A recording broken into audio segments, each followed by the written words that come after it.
Oh my gosh. Good morning.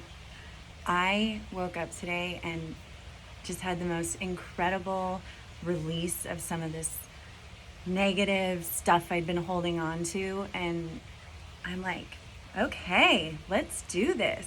So that is your sign for today is good morning. Double whammy. Good comes off of your chin right here and hits your hand, your non-dominant hand.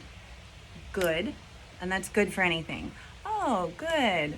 Happy to hear that. Or that that cookie was good. Okay? So good.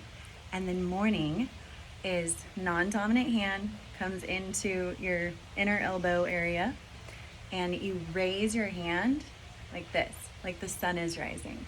Good morning. So good morning. Good morning.